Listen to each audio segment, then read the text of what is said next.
Think and Grow Rich by Napoleon Hill. Chapter 10. Power of the Mastermind, the Driving Force. The ninth step toward riches. Power is essential for success in the accumulation of money. Plans are inert and useless without sufficient power to translate them into action. This chapter will describe the method by which an individual may attain and apply power. Power may be defined as organized and intelligently directed knowledge.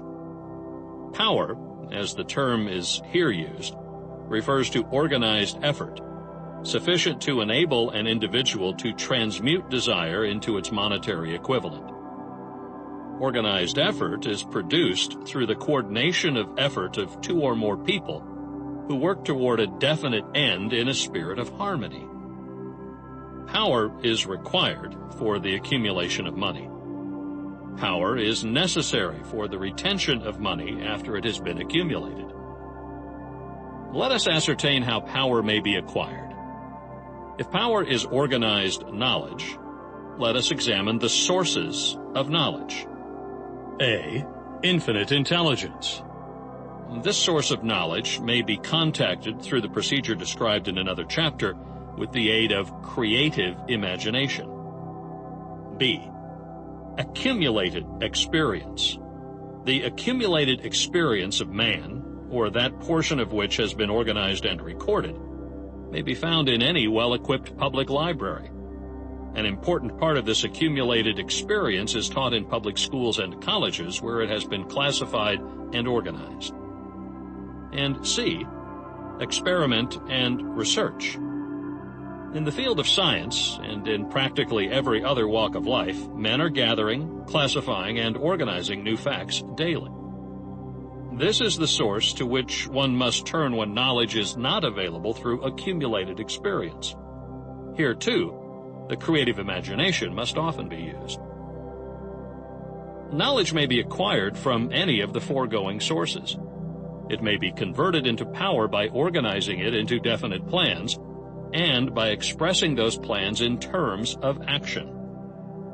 Examination of the three major sources of knowledge will readily disclose the difficulty an individual would have, if he depended upon his efforts alone, in assembling knowledge and expressing it through definite plans in terms of action. If his plans are comprehensive, and if they contemplate large proportions, he must, generally, induce others to cooperate with him before he can inject into them the necessary element of power. Gaining power through the mastermind.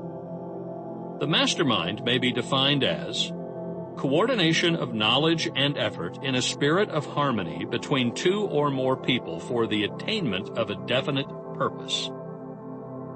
No individual may have great power without availing himself of the mastermind. In a preceding chapter, instructions were given for the creation of plans for the purpose of translating desire into its monetary equivalent.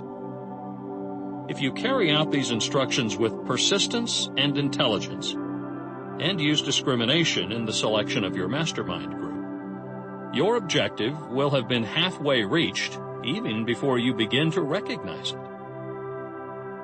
So you may better understand the intangible potentialities of power available to you through a properly chosen mastermind group. We will here explain the two characteristics of the mastermind principle, one of which is economic in nature, and the other psychic. The economic feature is obvious. Economic advantages may be created by any person who surrounds himself with the advice, counsel, and personal cooperation of a group of men who are willing to lend him wholehearted aid in a spirit of perfect harmony. This form of cooperative alliance has been the basis of nearly every great fortune. Your understanding of this great truth may definitely determine your financial status. The psychic phase of the mastermind principle is much more abstract, much more difficult to comprehend, because it has reference to the spiritual forces with which the human race as a whole is not well acquainted. You may catch a significant suggestion from this statement. no two minds ever come together without thereby creating a third, invisible, intangible force which may be likened to a third mind. Keep in mind the fact that there are only two known elements in the whole universe, energy and matter. It is a well-known fact that matter may be broken down into units of molecules, atoms, and electrons. These are units of matter which may be isolated, separated, and analyzed. Likewise, there are units of energy. The human mind is a form of energy, a part of it being spiritual in nature. When the minds of two people are coordinated in a spirit of harmony, the spiritual units of energy of each mind form an affinity, which constitutes the psychic phase of the mastermind. The mastermind principle, or rather the economic feature of it, was first called to my attention by Andrew Carnegie over 25 years ago. Discovery of this principle was responsible for the choice of my life's work. Mr. Carnegie's mastermind group consisted of a staff of approximately 50 men, with whom he surrounded himself for the definite purpose of manufacturing and marketing steel. He attributed his entire fortune to the power he accumulated through this mastermind. Analyze the record of any man who has accumulated a great fortune, and many of those who have accumulated modest fortunes, and you will find that they have either consciously or unconsciously employed the mastermind principle. Great power can be accumulated through no other principle. Energy is nature's universal set of building blocks, out of which she constructs every material thing in the universe, including man, and every form of animal and vegetable life. Through a process which only nature completely understands, she translates energy into matter. Nature's building blocks are available to man in the energy involved in thinking. Man's brain may be compared to an electric battery. It absorbs energy from the ether, which permeates every atom of matter and fills the entire universe. It is a well-known fact that a group of electric batteries will provide more energy than a single battery.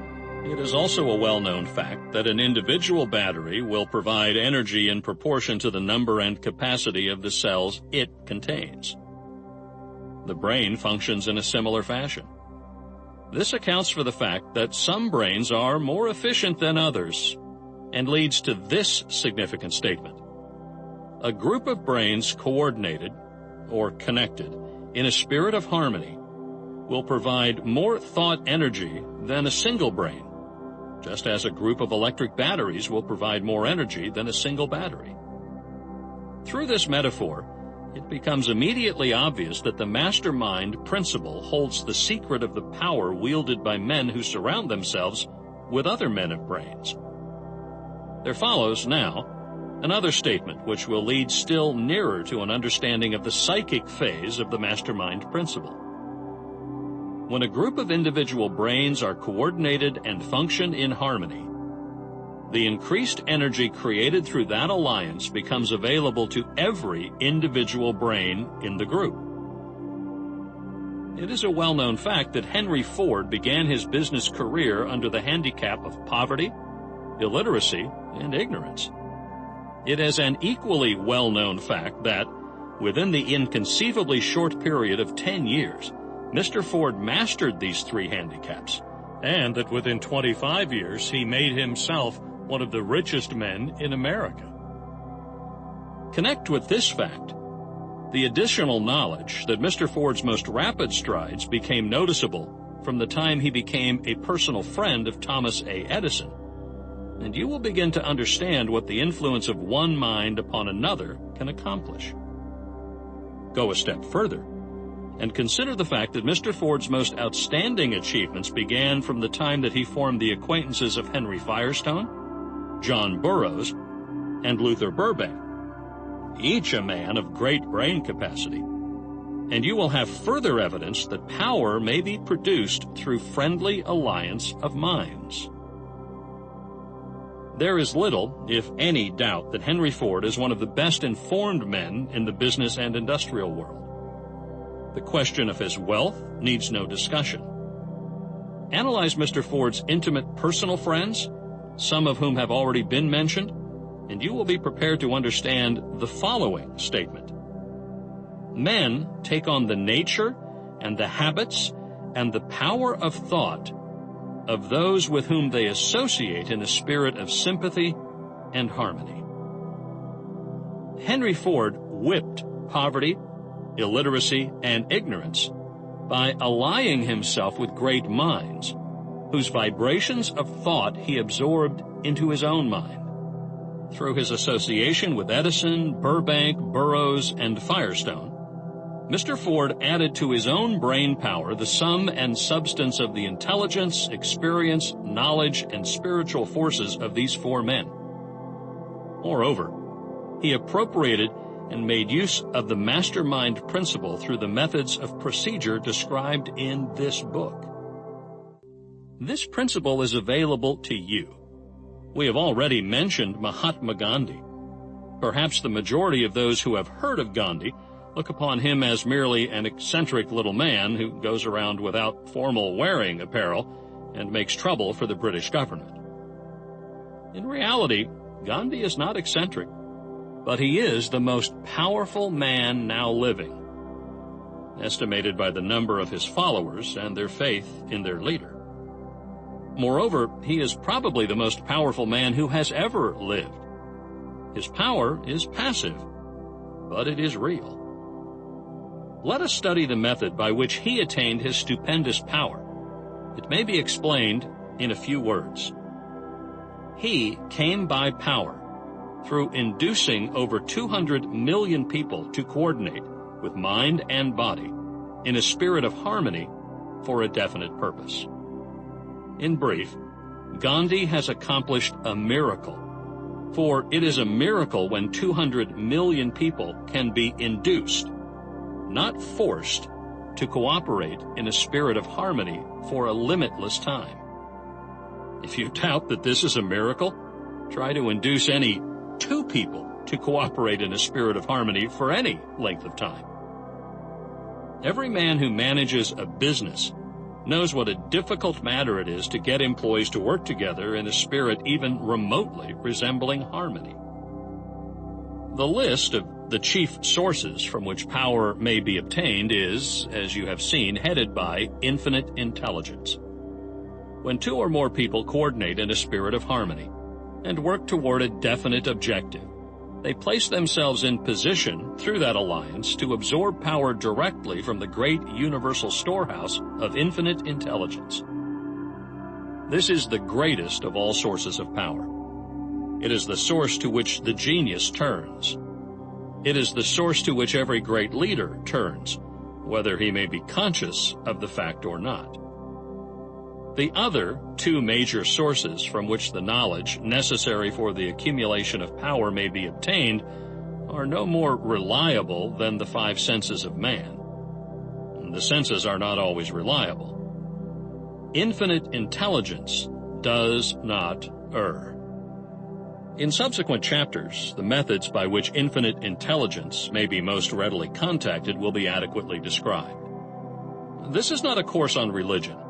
No fundamental principle described in this book should be interpreted as being intended to interfere, either directly or indirectly, with any man's religious habits. This book has been confined exclusively to instructing the listener how to transmute the definite purpose of desire for money into its monetary equivalent. Listen, think, and meditate as you listen. Soon the entire subject will unfold and you will see it in perspective.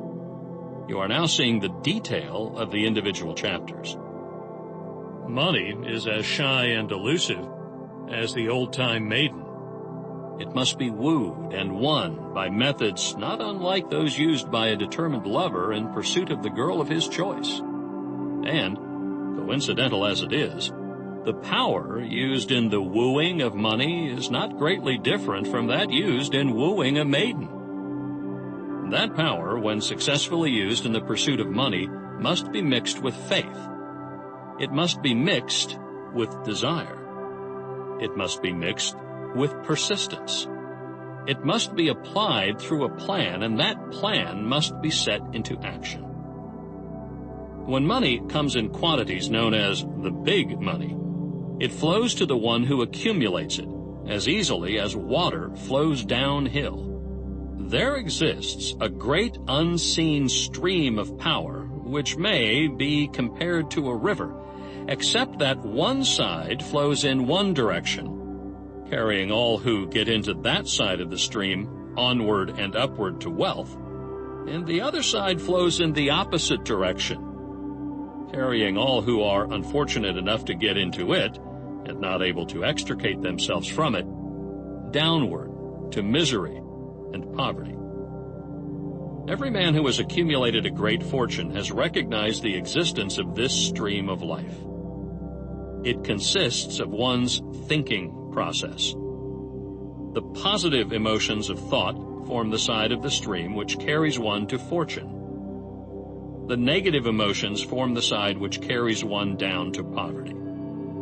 This carries a thought of stupendous importance to the person who is following this book with the objective of accumulating a fortune. If you are in the side of the stream of power which leads to poverty, this may serve as an oar, by which you may propel yourself over to the other side of the stream. It can serve you only through application and use. Merely listening and passing judgment on it, either one way or another, will in no way benefit you. Some people undergo the experience of alternating between the positive and negative sides of the stream, being at times on the positive side and at times on the negative side. The Wall Street crash of '29 swept millions of people from the positive to the negative side of the stream. These millions are struggling, some of them in desperation and fear, to get back to the positive side of the stream. This book was written especially for those millions. Poverty and riches often change places. The crash taught the world this truth, although the world will not long remember the lesson. Poverty may, and generally does, voluntarily take the place of riches. When riches take the place of poverty, the change is usually brought about through well-conceived and carefully executed plans. Poverty needs no plan. It needs no one to aid it, because it is bold and ruthless. Riches are shy and timid. They have to be attracted. Anybody can wish for riches, and most people do, but only a few know that a definite plan plus a burning desire for wealth are the only dependable means of accumulating wealth.